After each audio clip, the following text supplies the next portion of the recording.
It's Monday, December 19th, and this is your coffee break news brief on the HAN network at the last stop of our winter FCAC tour outside New Canaan High School with the latest local news, including that a Stratford man is facing numerous charges after police said he was in possession of a stolen handgun.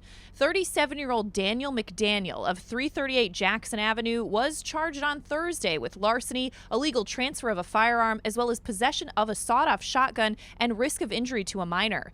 Police said the arrest came after a joint investigation by Stratford Police and the Federal Bureau of Alcohol, Tobacco, and Firearms. Police said McDaniel was suspected of possessing a handgun stolen from Higganum in November. After conducting an investigation, police obtained a search warrant for McDaniel's residence, and police said that he was also found to be in possession of the handgun as well as a sawed-off shotgun. Police said McDaniel is a convicted felon and is not allowed to possess a firearm. And a suspect with an extensive criminal history has been charged in connection with a sexual assault and robbery on Saturday night in Fairfield. Hearst, Connecticut media reports that police were called to the area of 600 Reef Road around 10:20 at night on Saturday by a woman who said she had been sexually assaulted and robbed at knife point. The victim reported that she was walking on Reef Road from the train station when she heard heavy footsteps approaching from behind right before she was attacked. Officers began to track shoe impressions in the snow along with a blood trail that they believed to have been left by the suspect as a result of a struggle with the victim. After an extensive search of the area, that suspect was located a short distance away and taken into custody. The suspect's name was not immediately released given the sensitivity of the case, according to police.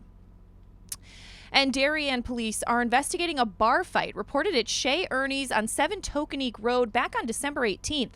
Officers spoke to 2 victims at the scene, one of whom had been struck in the face with a glass and another who had been punched in the face while attempting to intervene. The victims told police they had no prior interactions with the suspect. Witnesses said that suspect was escorted out of the rear entrance of the bar and ran away from the scene, returning to his car on Tokenique Road.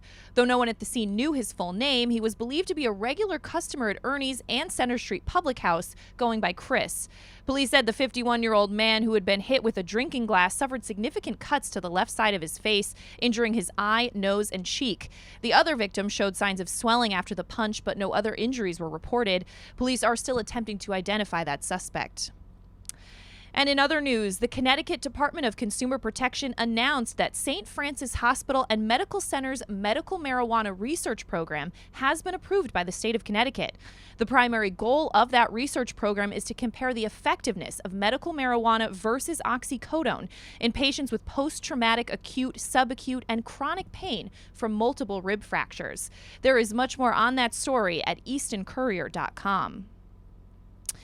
And Stacy Lyons, a Bridgeport police sergeant arrested by Trumbull police just hours after she was featured on a live-action A&E Network police show, has had her charges dismissed after completing a family violence counseling program. Police arrested 33-year-old Lyons at her home in Shelton back in October after her ex-boyfriend told police that she had come to his Trumbull home, entered the home via the garage, and the two had gotten into an altercation after he had spent the evening with another woman. During the investigation, Lyons had surrendered her service pistol and 2 other guns and had been reassigned to desk duty. Lyons was featured in the premiere episode of the A&E Real-Time Police Show Live PD, including one segment when she responded to a domestic violence complaint and spoke about the lingering effects of domestic violence, as well as assisted in confiscating 3 guns from that suspect. Hearst, Connecticut media reports today that the city of Bridgeport has pulled the plug on its police officers appearing on future episodes of that show.